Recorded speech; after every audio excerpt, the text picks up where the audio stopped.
আসসালামু আলাইকুম। বাংলাদেশ সেনাবাহিনী গর্বের আরেক নাম।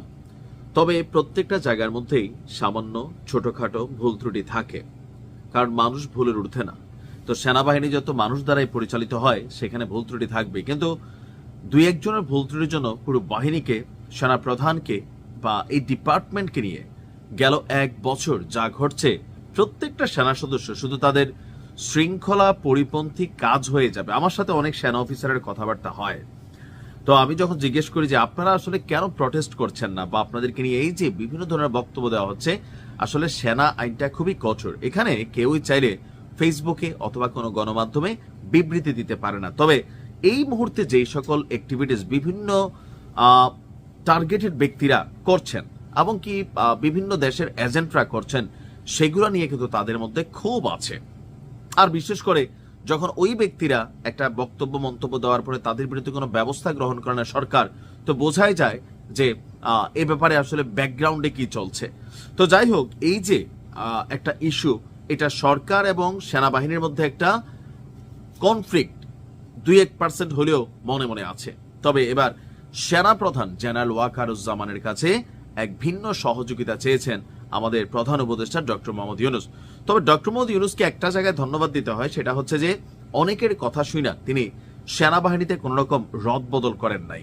যাই হোক, প্রধান উপদেষ্টা ডক্টর মোহাম্মদ ইউনূস বলছেন, তিনি একটা কমিটমেন্ট দিয়েছিলেন যে সারা পৃথিবী তাকাই দেখবে। কি তাকাই দেখবে? যে ডক্টর মোহাম্মদ ইউনূসের নেতৃত্বে এই যে ইন্টারিম আছে, তারা এমন এক নির্বাচন দিবে যেটা সারা পৃথিবীর জন্য দৃষ্টান্ত হয়ে থাকবে। এখন বলার সময় তো বইলা দিচ্ছেন, বাট পরিস্থিতি তো বিগড়ে যাচ্ছে। এই যে রাজনৈতিক দলগুলো পাল্টাপাল্টি অবস্থান, ঐকমত্য হতে পারলো না, বা সার্বিক দিক দিয়া এই যে একটা অস্থিতিশীল পরিবেশ, নির্বাচন যত আসবে ততই কিন্তু এগুলা বাড়তে থাকবে। সো কিছুটা স্ট্রেস তো তিনি নিচ্ছেন। মাঠে পুলিশ যতই থাকুক, বাট বাংলাদেশের জনগণ এখন পর্যন্ত মিনিমাম লেভেলে সেনাবাহিনীকে ভয় পাইতো, বাট এখন পাই কিনা আমি জানি না। লাস্ট কয়েকদিন বা যে অ্যাক্টিভিটিস দেখছি, তাতে আমি যে নিজে একটা ভিডিও বানাইছি, মনে হয় হাতে চুরি টুরি পড়ে ফেলছে, একটু ঝাড়ানাড়া দেওয়া দরকার। তো প্রধান উপদেষ্টা বলছেন যে আসন্ন জাতীয় নির্বাচন শান্তিপূর্ণ, উৎসব মুখর এবং আনন্দময় করে তুলতে সেনাবাহিনীর সাহায্য প্রয়োজন। আজকে দুপুরে মিরপুর সেনানিবাসের ডিফেন্স সার্ভিস কমান্ড এবং স্টাফ কলেজে একটা প্রোগ্রাম ছিল, সেটা হচ্ছে কোর্স 2025 গ্রাজুয়েশন সনদ বিতরণ অনুষ্ঠান। সেখানে প্রধান অতিথি হিসাবে যোগ দিয়েছিলেন ডক্টর ইউনূস। অনুষ্ঠানে বাংলাদেশ সহ 24টি দেশের সামরিক বাহিনীর তরুণ অফিসারদের মধ্যে সনদ তুলে দেন প্রধান উপদেষ্টা। তিনি বলছেন যে দেশবাসীর দীর্ঘদিনের কাঙ্ক্ষিত এই নির্বাচনকে সত্যিকার অর্থে একটি শান্তিপূর্ণ, উৎসব এবং আনন্দমুখর পরিবেশে অনুষ্ঠিত করতে আমাদের সেনাবাহিনীর সহায়তা একান্তভাবে কামনীয়। আর তিনি বলছেন যে সেনাবাহিনী সঠিক সময়ে সঠিক সিদ্ধান্ত নিয়েছিল জুলাই গণঅভ্যুত্থানে, এই কারণে তিনি তাদের প্রশংসাও করেছেন।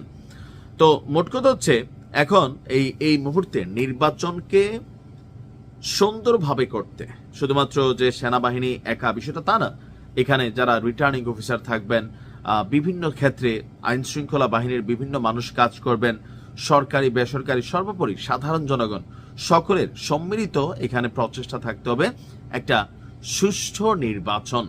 বা নির্বাচন মানেই ক্ষমতা, নির্বাচন মানেই আনলিমিটেড পাওয়ার।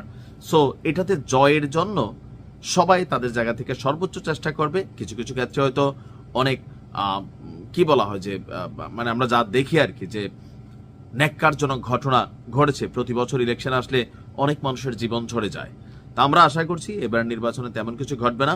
সেনাবাহিনী মাঠে থাকবে, তবে একটু গাটা ঝাড়া দিয়া থাকতে হবে, কারণ নয়তো ওই যে বক্কর টুরা আছে না, আইসা যেই ভাষায় কথা বলে, নির্বাচনের আগে একটু টাইট দিয়ে দেখাই দিতে হবে যে সেনাবাহিনীকে নিয়ে কোনো ফালতু কথাবার্তা বললে গাল চাপার দাঁত যে কখন পইড়া রাখে রাস্তায় টের পাওয়া যায় না। এরকম দিয়ে একটা এক্সাম্পল ক্রিয়েট করতে হবে। ভালো থাকো।